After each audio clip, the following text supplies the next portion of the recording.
Hello everybody. Today I'm doing a video on trigeminal neuralgia. It's something I was diagnosed with in July of this last year, 2022. I've been all over the internet. There's so much on it, and I've noticed there's a lot of differences in the different cases. And being a personal trainer and a martial artist, of course, all of us build knowledge off our own injuries. Most martial artists like sharing how to beat and survive any hardships in life.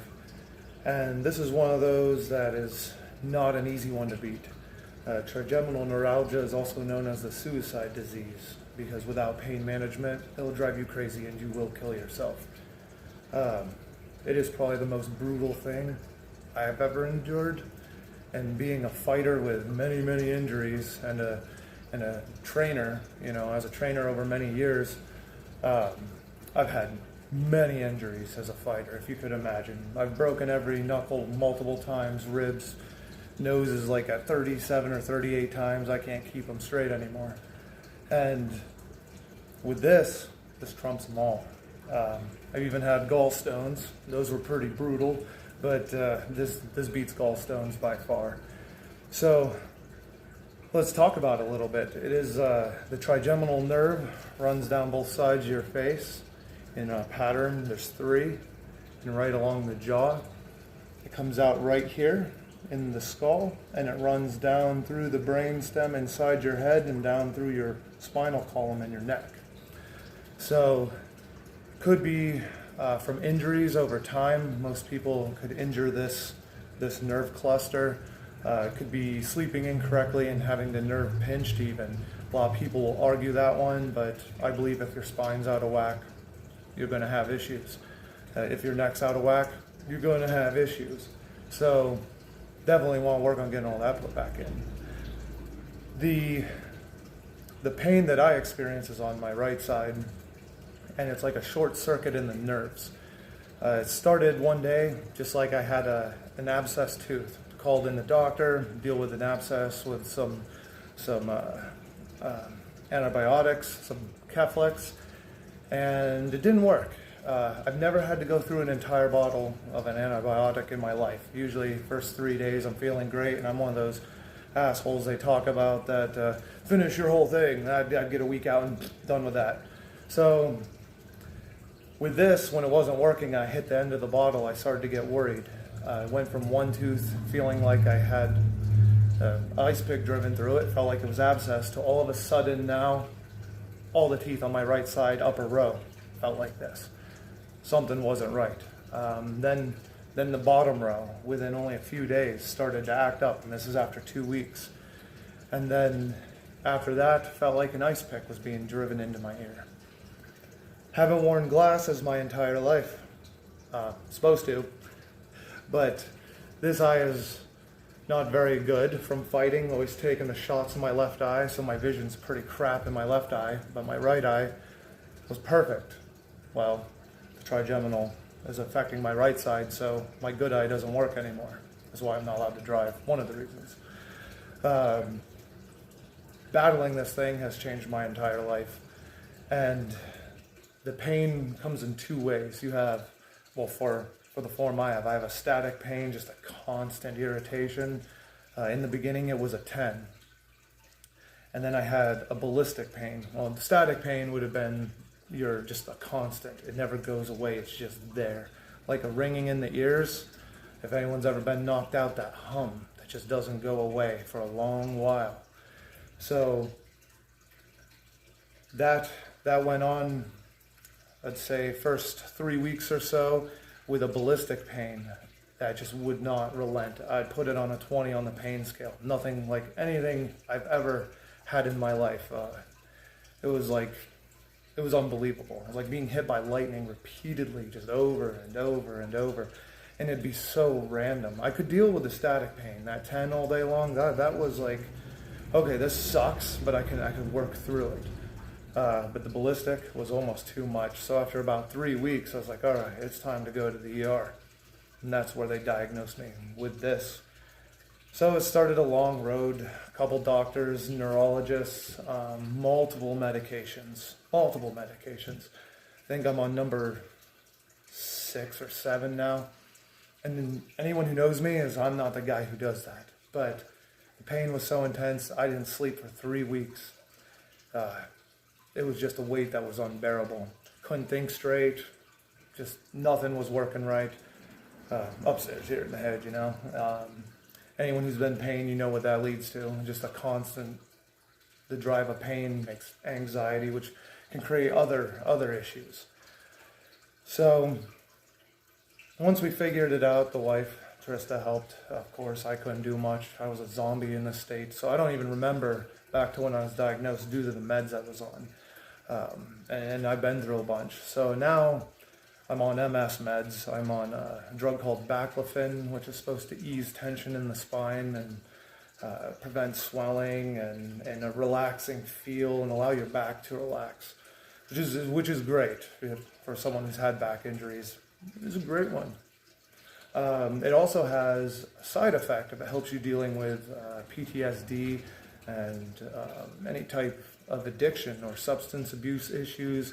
And if you study up on it, it's pretty fascinating, and it was what allowed me to break a lot of vices, allowed me to actually clear my mind. So my curse has also been a blessing in such a way that I'm able to think differently now. I was able to break away from things that I thought were important, and they really weren't. So, whole new perspective. That's a weird one to gain, and I know it's odd, but you got to take the bad with the good. So the other one was, can't remember at the moment the name of it, but the one similar was called lamotrigine. That one was the worst. I had a real bad reaction. Skin broke open. There's some disease related to that, and I ended up with every skin issue you could imagine with it.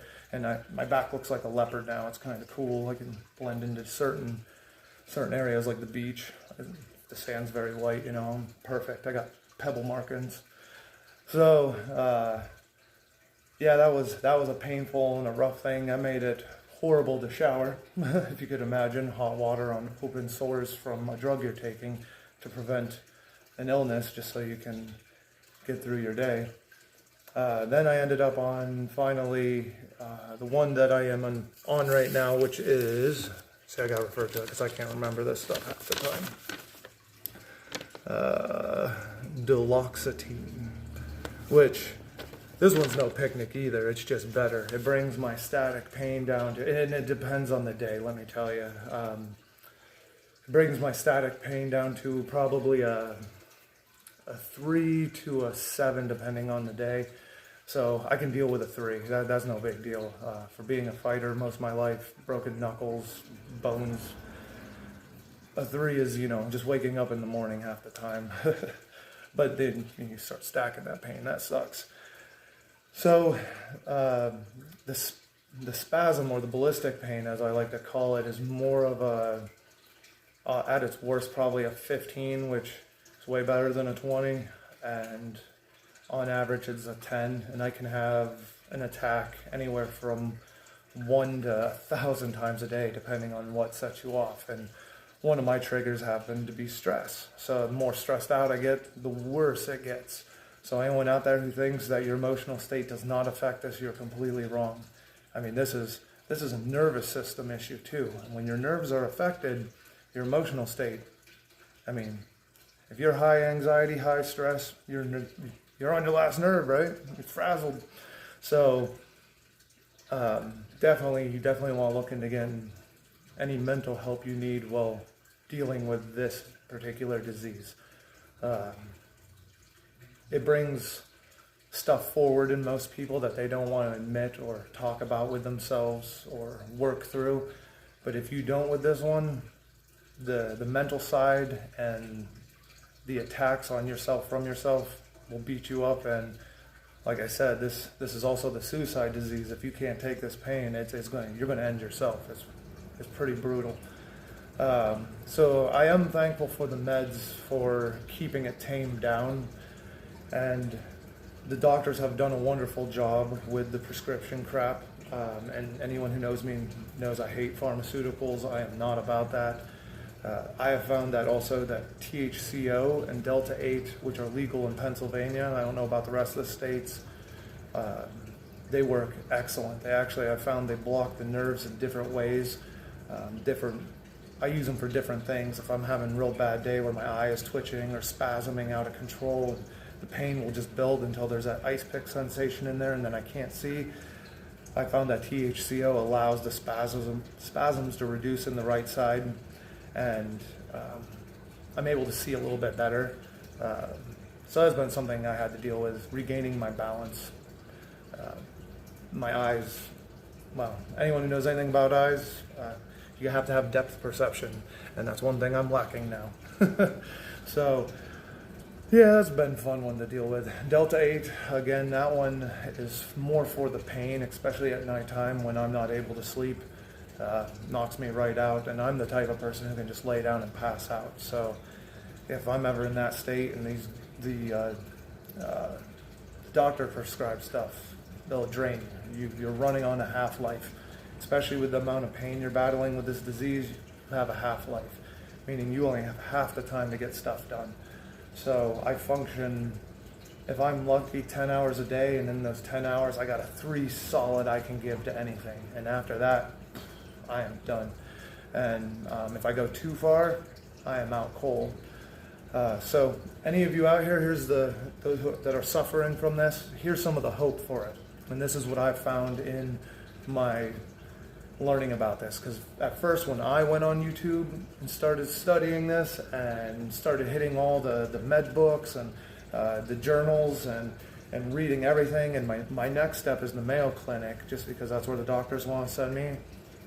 No one has given me a viable treatment option yet, other than a lot of, we'll say, Asian medicine practices. I made friends across seas, and so here in America I've been trying to, and it's hard to keep up with the cost of doing all this chiropractor, acupressure, acupuncture, and massage therapy. And here in the gym at Southwick Kickboxing Grappling, we have the greatest massage therapist ever. That's Carl Holmes. You can look him up.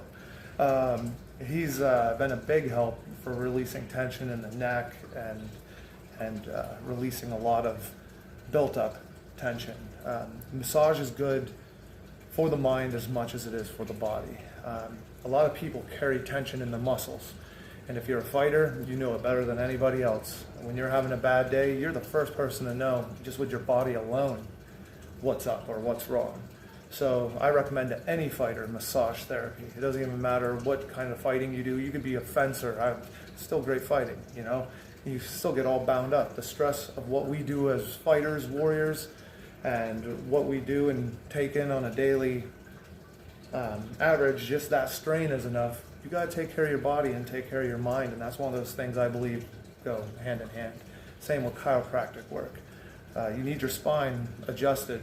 Subluxation can happen just from sleeping weird, where your spine vertebrae just fall out of place. That's how you get pinched nerves. A lot of back problems can be fixed with a good chiropractor.